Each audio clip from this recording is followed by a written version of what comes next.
Hi, guys, welcome to the second chapter of Patriot, the blurring line of control. In this chapter, the story moves ahead, and we will see what aftermath a terrorist attack brings. All of us see news report and move on, but the people affected and the systems all are shaken. The nation is broken. Let us dive into that wreckage. Also, guys, if you are enjoying the story, please like, share, and subscribe to my channel. And please comment below and share your thoughts about terrorism and how it affects. It is the third day now. We are still trying to count each and every person that is present here, trying to identify dead bodies and clear them, contact relatives and move them, start clearing the rubble and the whole lot of garbage first. Most important thing was to bring back the lifeline of the city, the railway station, and the headquarters that had been damaged. First thing was to clear all the dead bodies, clean the station, and start repair work.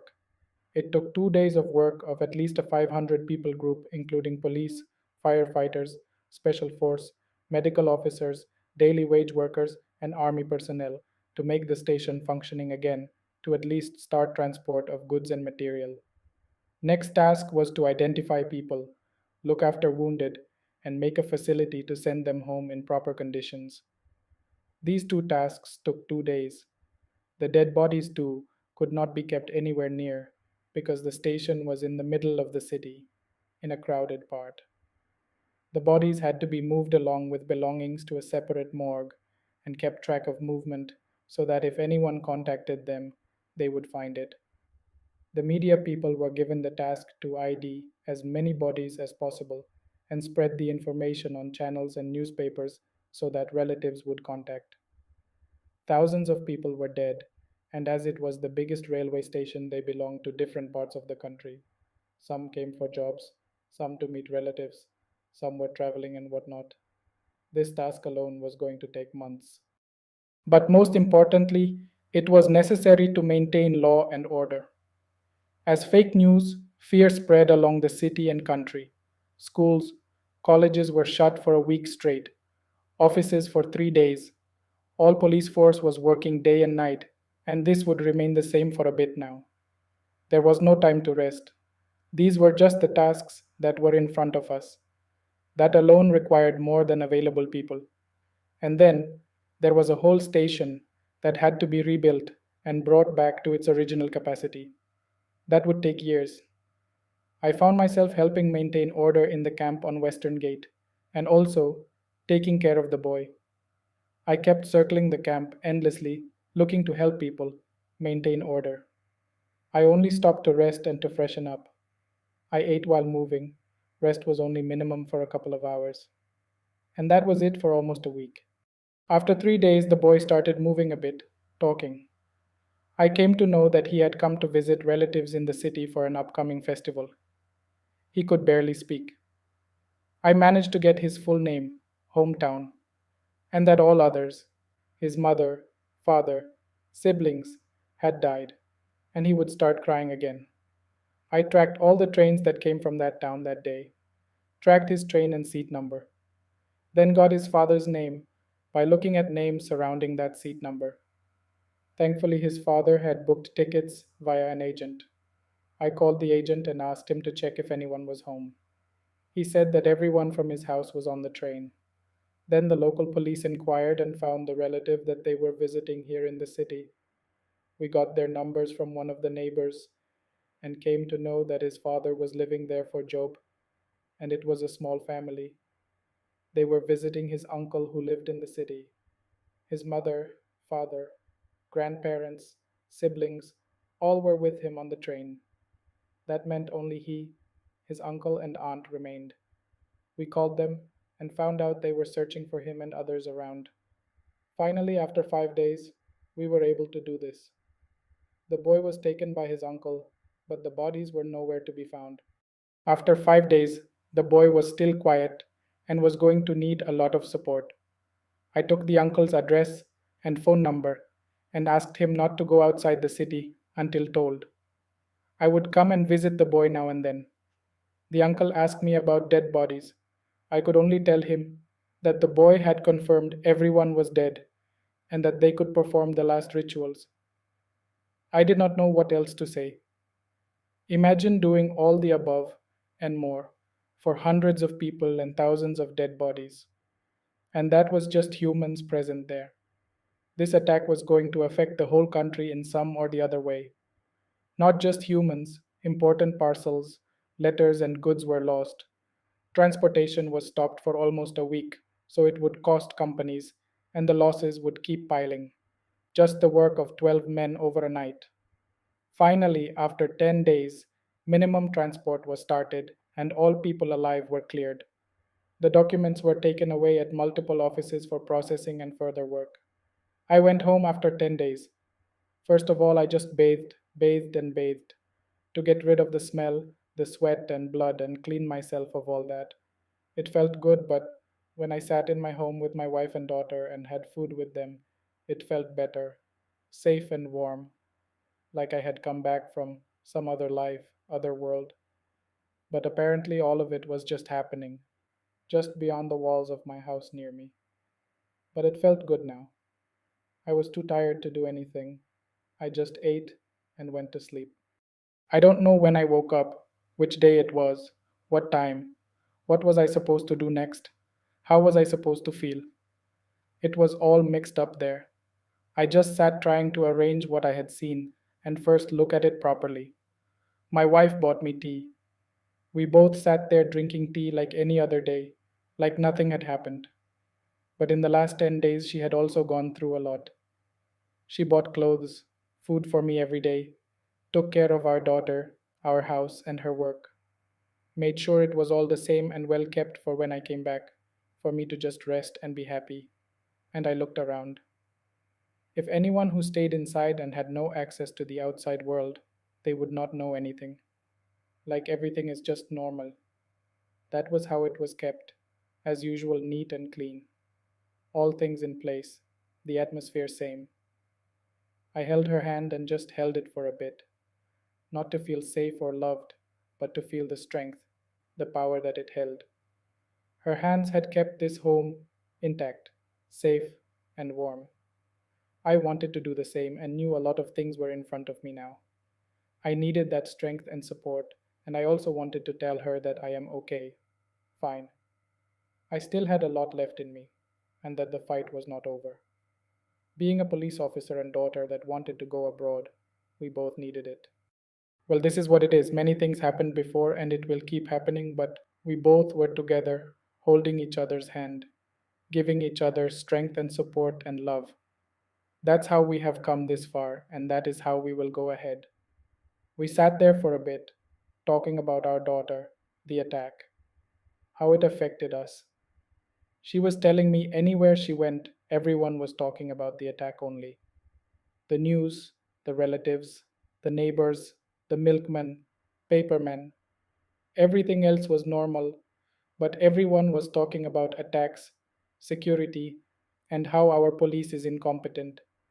There were debates that police are lesser in number, underpaid. Others said that they do not work properly. How can someone come inside the city and do this? What were they doing? Everyone was afraid and doubtful about the police and the system. People were talking reforms and whatnot, but they were doing the same thing. Their life had not changed a bit. Those affected were still recovering, and others kept on going. Just the topic of discussion changed. But the most important question was, what about the terrorist captured alive? Majab his name was, as the reporters claimed to be. Apparently, they knew everything: his name, age, village, and his parents.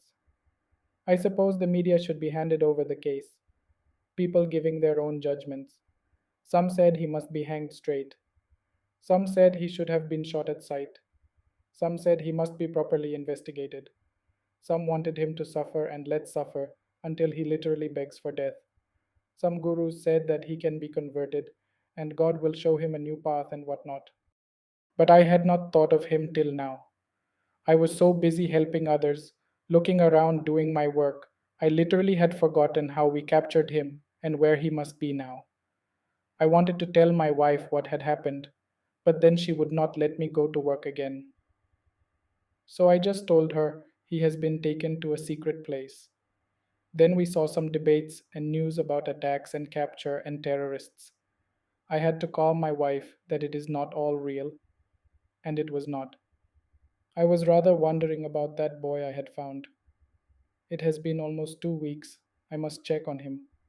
Also, I will need to write a detailed work report for all these days, hour by hour. I need to get to work. I got up and told all these to my wife whilst getting ready.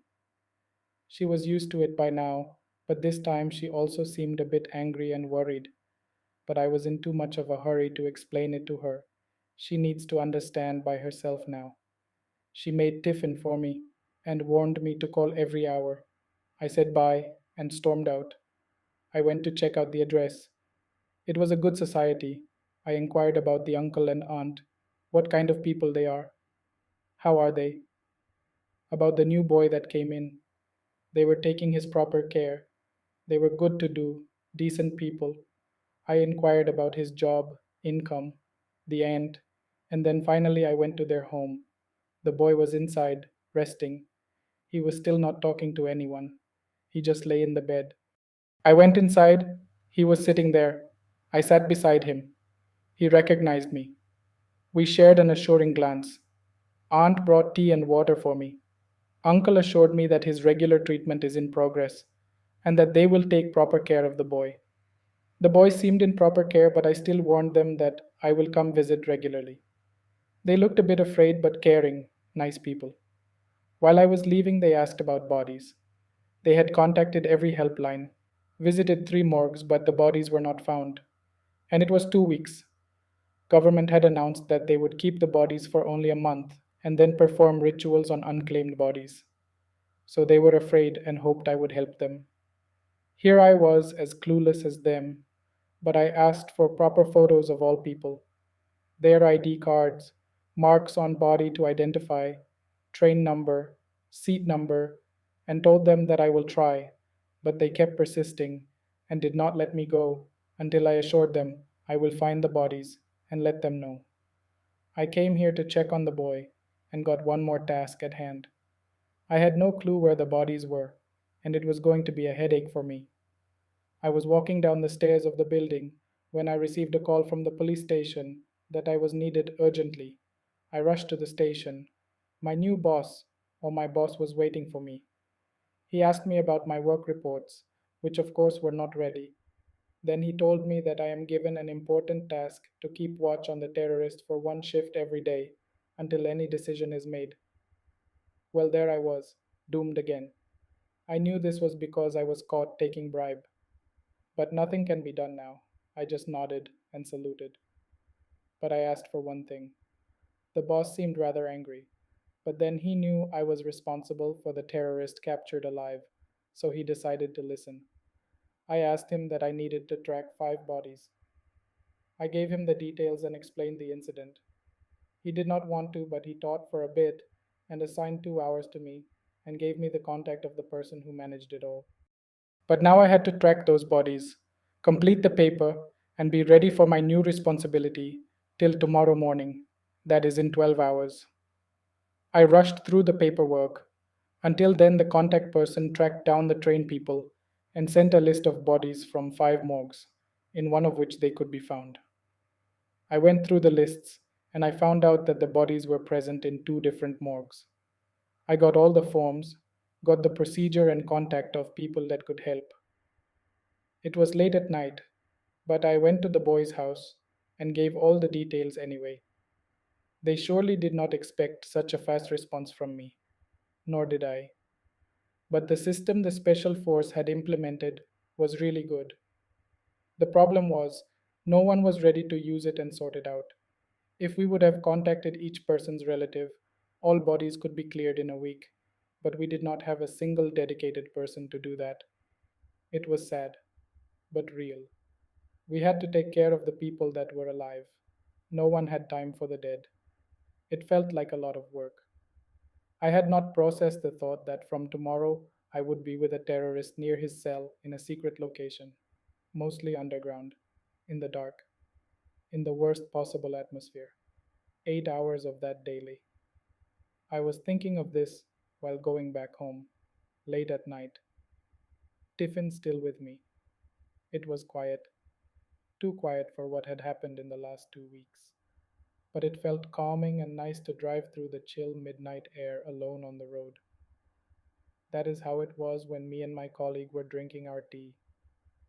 I stopped by a tea stall and drank 2 cups of tea. I made sure I soaked it all in.